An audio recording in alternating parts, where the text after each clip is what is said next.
evening, afternoon, everyone. My name is Mark. And I'm Zoe. And we are the Board Adventurers.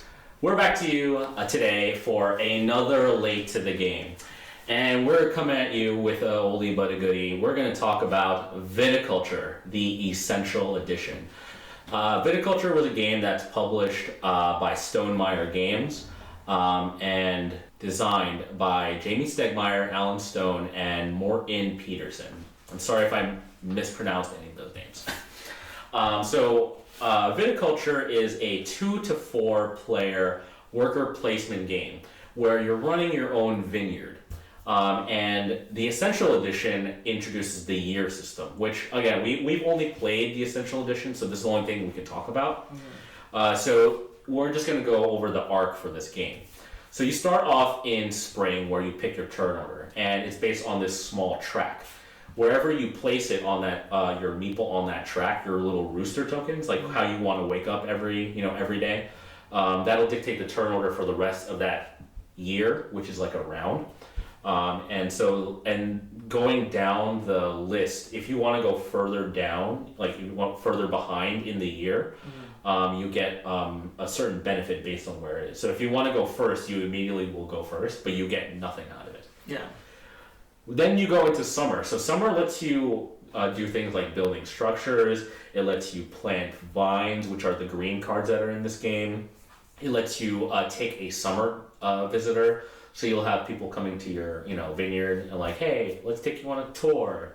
And then you can also gain money. And you can buy or sell one of your field cards, which are like these. So you'll have 3 of these on your own personal board. If you ever decide to sell it, you'll get it for the money that's based on there, and then you'll shift it to sold, meaning that you can't play any more Vine, the green cards, on these cards. So once summer is over, you're going to go into fall. Fall is each person will get a visitor card. Now, if you decide to play the cottage structure, if you built that during the summer, you get to draw another visitor card either from summer or winter. In there, winter gets a little more complex because there's a certain order to a lot of the things.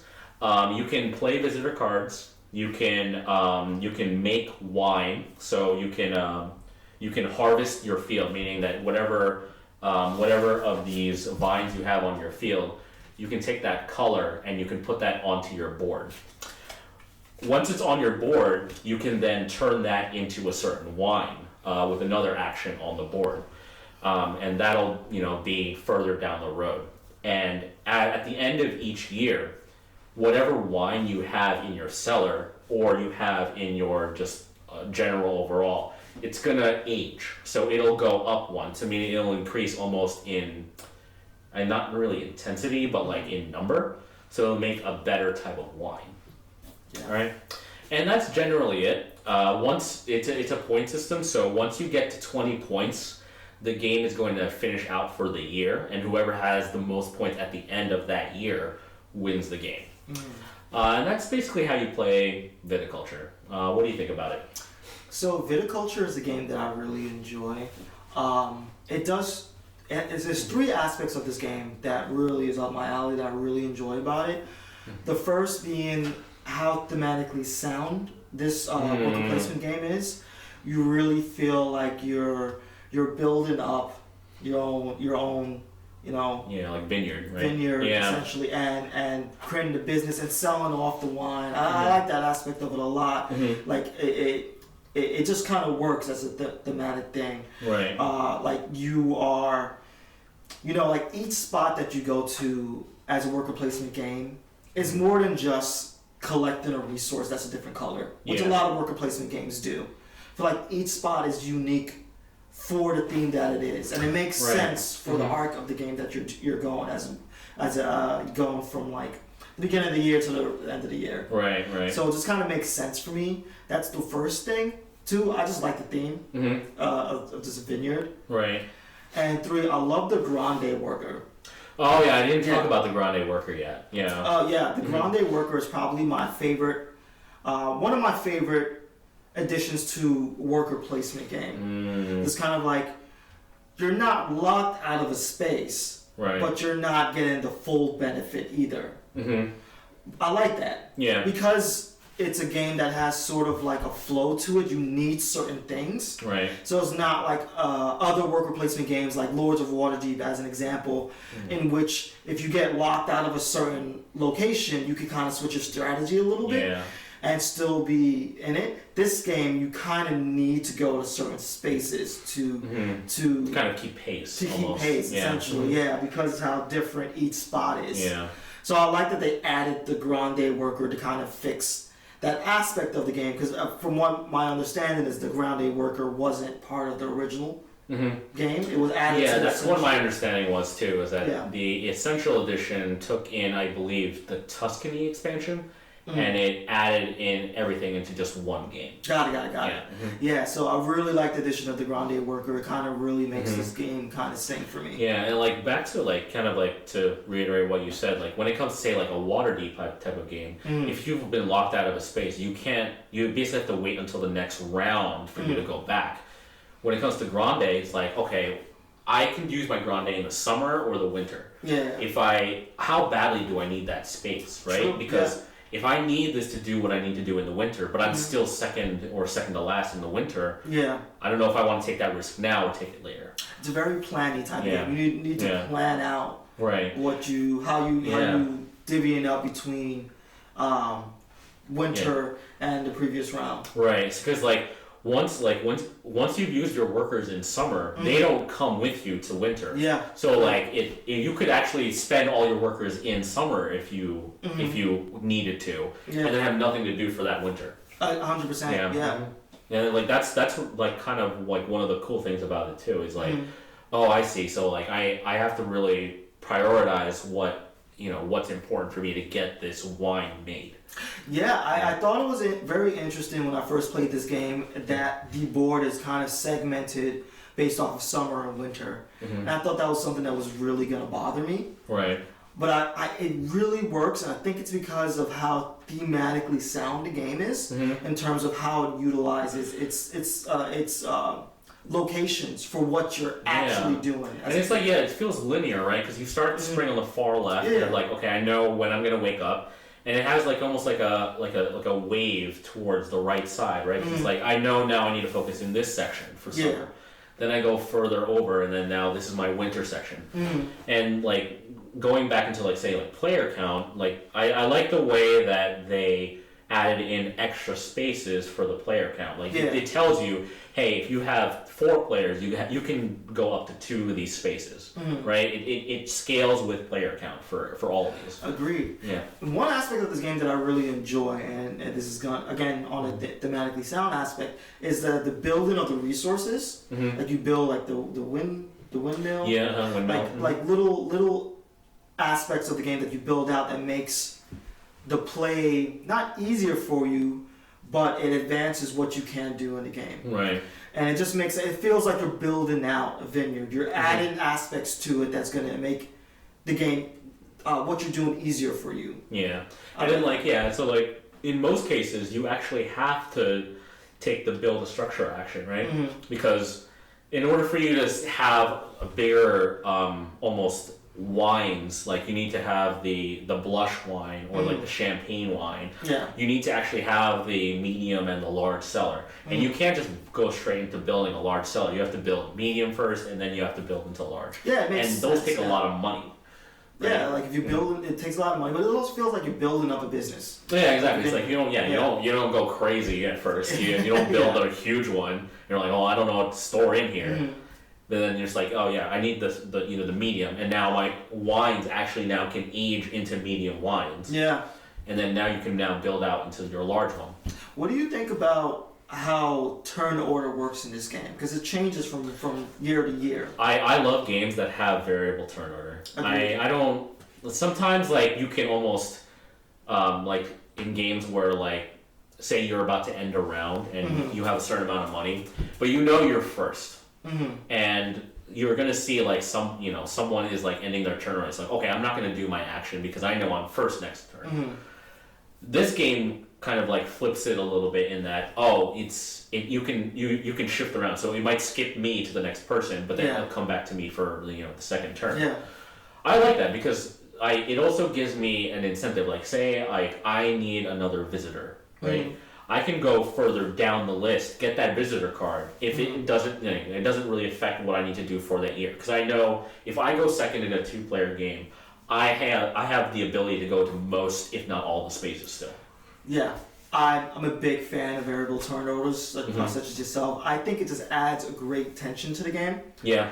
It signifies something to the whole group, and it makes everyone think about what's happening for that round that's coming up. Yeah. So specifically for Viticulture, if a player goes to first, they go to number one, they want to go first, it makes everyone think, why did they do that? Because any other order gives you, any other number that you go to gives you a resource. Yeah, or something. Yes, gives you something that you may need. If you go to 1, you're not gaining anything, but the person being guaranteeing that you're going to go first. Right. Why would you do that? Yeah. And then it adds that interest and tension to that round. Yeah. I love that kind of stuff. Yeah, I love yeah, the variable definitely. tension. Yeah. Variable turnover. Yeah. So one of the other cool things about viticulture is the idea of the crush pad. So like once you make wine and you put it onto your crush pad from your vine, you can actually turn those into wine in your cellar by combining different colors of crush pad. Yeah. So you have the red and then you have the white. You can actually then combine them to make a blush wine or to make a champagne wine, a sparkling wine. Sorry. Yeah. But that's really kind of like the cool thing because like it also gets aged as well. Anything that remains on your crush pad gets moved on. Yeah. And then you fill out these orders off of that once you've made your wine. So you'll have like the little order on the top left of the card. Then you get the victory points, which is like one of the main ways you can win in this game is getting these victory points. Yeah. But it also comes with a residual. So there's a little piece on the board that gives you almost a residual amount of money to start with at the start of each year.